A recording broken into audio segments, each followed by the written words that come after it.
첫 번째 강의, 기원을 찾아서.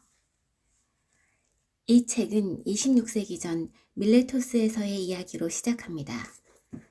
양자중력에 대한 책이 왜 그렇게 옛날 사건과 옛날 사람의 생각으로 시작하느냐고요? 공간의 양자에 대해 알고 싶어하는 독자들은 이런 항의를 좀 접어두었으면 좋겠습니다.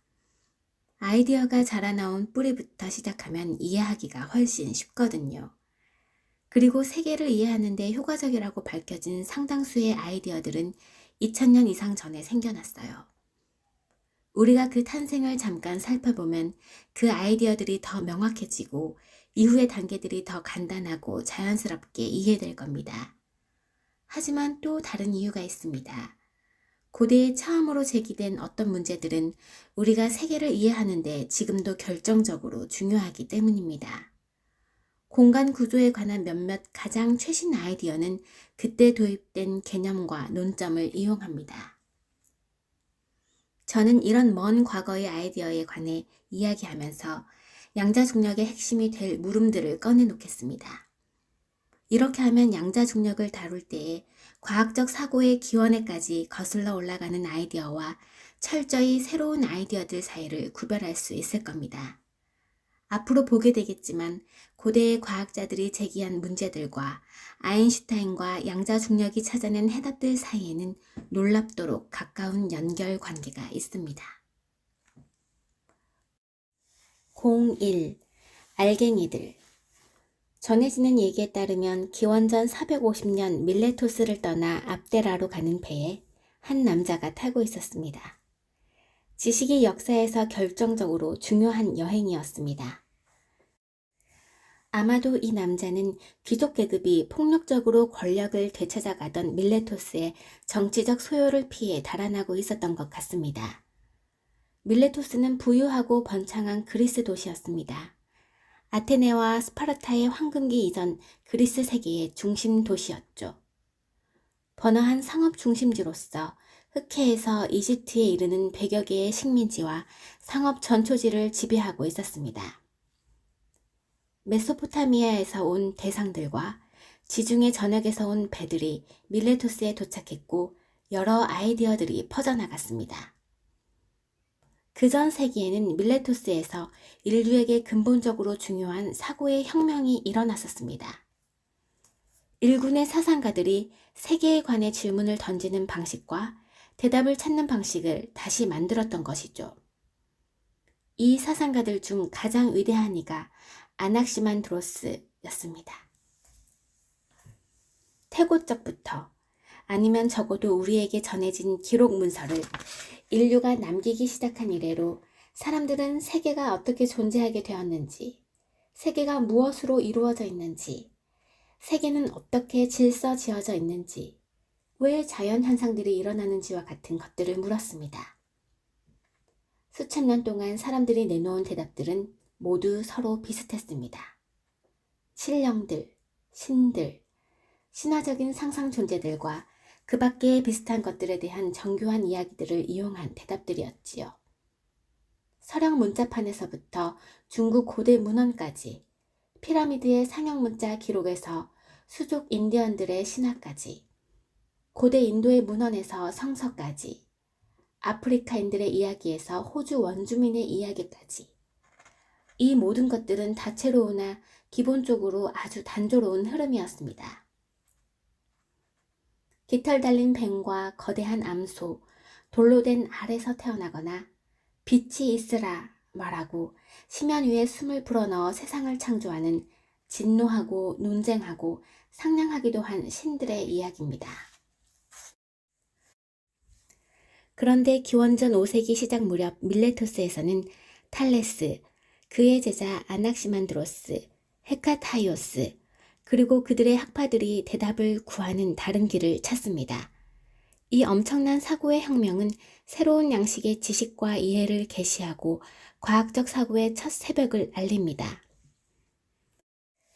밀레토스 학파는 판타지나 고대 신화 또는 종교에서 답을 구하는 대신에 관찰과 이성을 면밀하게 사용함으로써 그리고 무엇보다 비판적인 사고를 날카롭게 발휘함으로써 우리의 세계관을 거듭 바로잡고 통상적인 시각으로는 볼 수 없는 실제의 새로운 면들을 발견하여 배울 수 있다는 것을 이해하고 있었습니다.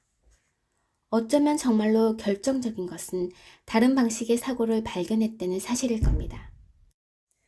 제자들은 더 이상 스승의 생각을 존경하고 따르지 않아도 되고 개선할 수 있는 부분은 기꺼이 버리거나 비판하면서 자유롭게 스승의 생각 위에 자신의 생각을 쌓아 올렸습니다.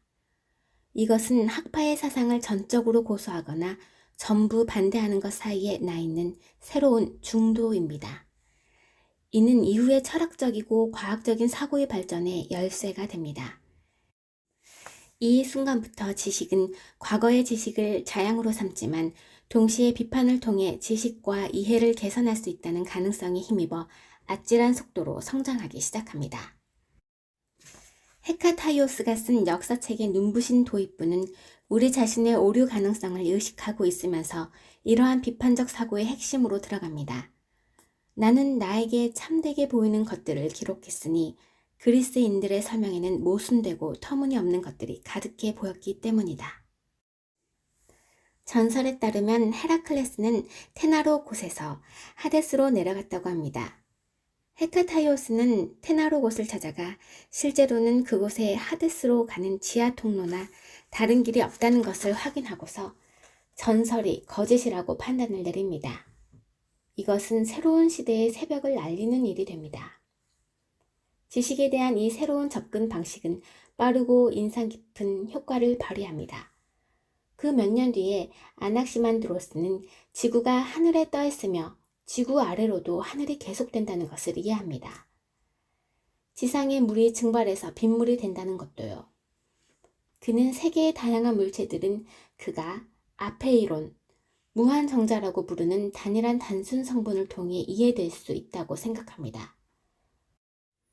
동물과 식물은 진화하고 환경 변화에 적응하며 인간은 다른 동물로부터 진화해 왔을 것이라는 확신도 합니다. 이렇게 점차적으로 세계를 이해하는 문법에 기초가 세워집니다. 그리고 이는 실질적으로 오늘날 여전히 우리 자신의 것이기도 합니다. 밀레토스는 신흥 그리스 문명과 고대 메소포타미아와 이집트 왕국이 만나는 지점에 위치하여 그들의 지식을 자양분으로 삼았으나 전형적으로 그리스적인 자유와 정치적 유동성에 몰두하였습니다. 왕궁이나 강력한 사제 계급이 없고 개별 시민들은 열린 아고라에서 자신들의 운명에 대해 토론을 벌이는 사회적 여건 속에서 밀레토스는 처음으로 인간이 자기 자신의 법을 집단적으로 결정하는 장소가 됩니다. 여기에서 역사상 최초의 의회가 소집됩니다. 이오니아 동맹의 대표들이 만나는 장소인 파니오니움에서죠. 그리고 오직 신들만이 세계의 신비를 설명할 수 있다는 생각에 인간이 처음으로 의심을 던진 곳도 이곳입니다. 토론을 통해 공동체를 위한 최선의 결정에 이를 수 있다.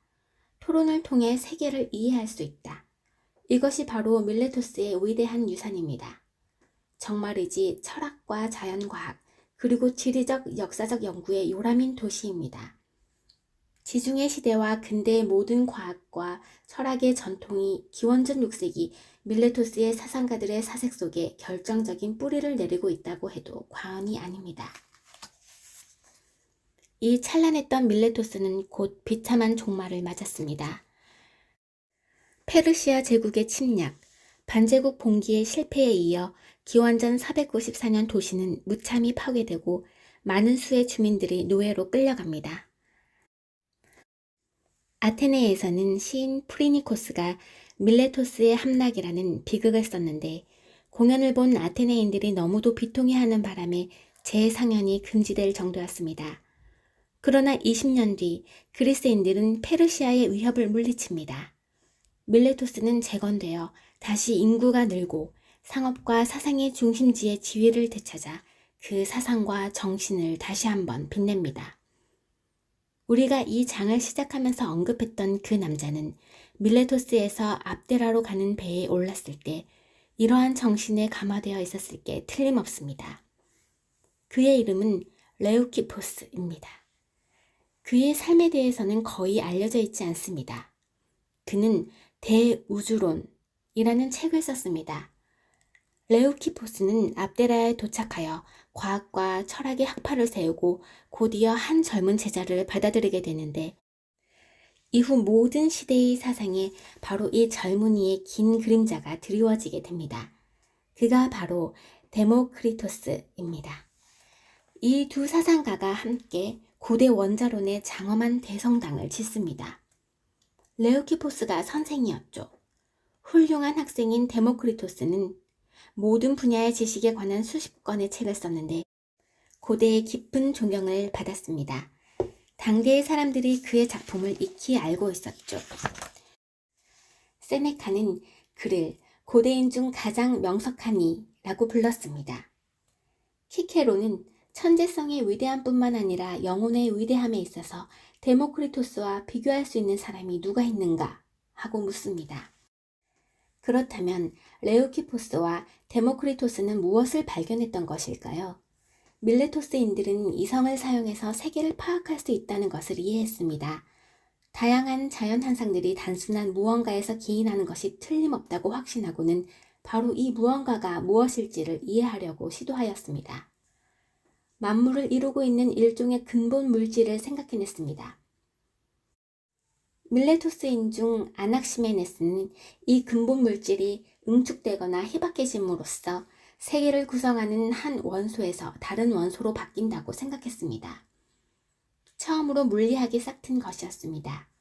거칠고 초보적이긴 하지만 올바른 방향이었죠.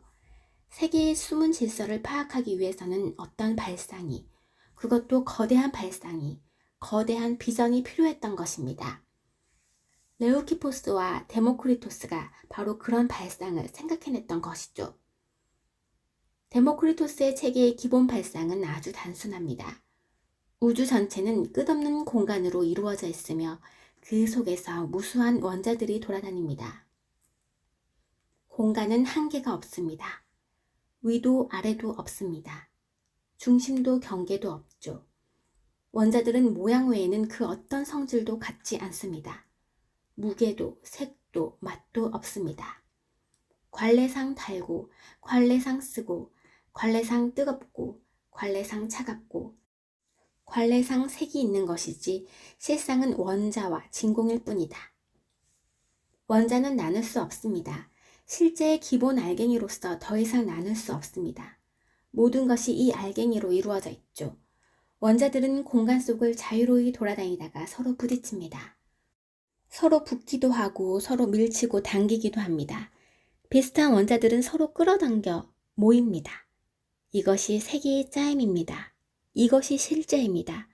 그 밖의 모든 것은 원자의 이러한 운동과 조합이 무작위로 우연히 만들어낸 부산물일 뿐입니다. 세계를 이루는 무한히 다양한 물질들도 오로지 원자의 이러한 조합에서 파생된 것이죠. 원자들이 응집할 때에 유일하게 중요한 것은 원자의 모양과 배열, 그리고 그것들이 조합되는 순서입니다. 알파벳 문자를 여러 가지 다른 방식으로 조합해서 희극이나 비극, 웃긴 이야기나 서사시를 쓰듯이 한없이 다양한 세계도 기본적인 원자들을 조합해서 만들어집니다. 이 알파벳 비유는 데모크리토스 자신이 든 것입니다. 원자들의 끝없는 춤에는 완결도 목적도 없습니다. 자연계의 다른 모든 것들처럼 우리도 이 무한한 춤의 수많은 산물 중 하나입니다. 그러니까 우연한 조합의 산물이라는 거죠. 자연은 끊임없이 형식과 구조를 실험합니다. 그리고 우리는 다른 동물들처럼 무궁한 시간에 걸친 무작위의 우연한 선택의 산물입니다. 우리의 삶은 원자들의 조합이며 우리의 생각은 미세한 원자들로 이루어져 있고 우리의 꿈은 원자들의 산물입니다. 우리의 희망과 우리의 감정은 원자들의 조합으로 형성된 언어로 쓰여 있습니다. 우리가 보는 빛도 원자들로 이루어져 우리에게 이미지를 제공합니다. 바다도 도시도 별들도 모두 원자로 이루어져 있습니다. 엄청나게 거대한 비전이죠. 믿을 수 없으리만치 단순하고 믿을 수 없으리만치 강력한 비전입니다. 바로 이 비전 위에 앞으로 문명의 지식이 세워질 것입니다. 이러한 비전을 토대로 데모크리토스는 방대한 체계를 설명하는 수십 권의 책을 써 물리학, 철학, 윤리학, 정치학, 우주론을 다룹니다. 그는 언어의 본질, 종교, 인간 사회의 기원과 그 밖의 다른 많은 주제들에 대해 씁니다. 그의 소우주론의 첫머리는 인상적입니다. 이 책에서 나는 모든 것을 다룬다. 이 책들은 모두 소실되었습니다. 우리가 그의 사상에 대해서 알고 있는 것이라고는 고대의 다른 저자들이 인용하고 언급한 구절들과 그의 사상의 요약문들을 통한 것들 뿐입니다. 이렇게 해서 밝혀진 사상은 이성적이고 유물론적인 일종의 강한 인본주의입니다. 데모크리토스는 자연주의적 명확함으로 신화적 사고의 잔재들을 일소하여 계몽된 자연에 면밀한 주의를 기울입니다. 그리고 이를 인간성에 대한 진지한 숙고와 삶에 대한 깊은 윤리적 관심과 결합합니다. 이는 18세기 계몽주의의 가장 좋은 측면들을 2000여 년이나 앞서 얻은 일이었죠. 데모크리토스의 윤리적 이상은 이성을 신뢰하고 감정에 휩싸이지 않음으로써 절제와 균형을 통해 마음의 평안에 다다르는 것이었습니다. 플라톤과 아리스토텔레스는 데모크리토스의 생각을 익히 알고 있었고 그것에 맞서 싸웠습니다. 그들은 다른 사상을 옹호하느라고 그렇게 했던 것인데요. 그 가운데 어떤 것들은 이후 몇 세기 동안 지식의 성장의 걸림돌이 되기도 했습니다. 두 사람 모두 데모크리토스의 자연주의적 설명을 거부했고 목적론적으로 세계를 이해하려는 시도를 옹호했습니다. 그러니까 일어나는 모든 일에는 목적이 있다고 믿는 것이죠. 이런 방식의 생각은 자연을 이해하는 데 효과적이지 않다는 사실이 이후의 역사를 통해 드러나게 됩니다. 그들이 세계를 좋음과 나쁨의 견지에서 이해하려고 한 것은 인간과 무관한 문제들과 인간적인 주제들을 혼동했던 것이었습니다. 아리스토텔레스는 데모크리토스의 사상에 관해 폭넓게 이야기합니다. 플라톤은 한 번도 데모크리토스를 인용하지 않지만 오늘날 학자들은 이것이 의도적인 선택이지 그의 작품들을 몰랐기 때문이 아니라고 생각합니다. 이를테면 소위 자연학자들에 대한 비판과 같이 플라톤의 여러 텍스트에는 데모크리토스의 사상에 대한 비판이 은연중에 들어있습니다. 플라톤은 파이돈의 한 구절에서 소크라테스로 하여금 모든 자연학자들을 비난하게 하는데 이는 이후 지속적인 반향을 불러일으킵니다. 플라톤은 자연학자들이 지구가 둥글다고 설명했을 때 지구가 둥근 것이 뭐가 좋은 건지 지구의 둥구름에 무슨 유익이 있는지를 알고 싶었고 그 때문에 싫어했던 것이라고 불평을 합니다. 파이돈의 소크라테스는 어떻게 해서 처음에는 자연학에 열광했다가 결국 환멸을 느끼게 되었는지를 자세히 이야기합니다.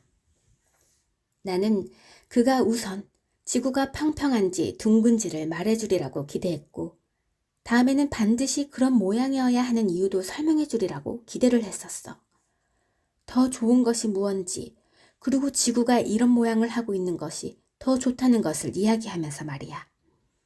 그리고 지구가 세계의 중심에 있다고 말한다면 중심에 있는 것이 지구에게 왜 더 좋은지를 그가 설명해 주리라고 기대했지. 위대한 플라톤도 여기서는 정말로 헛짚고 말았습니다.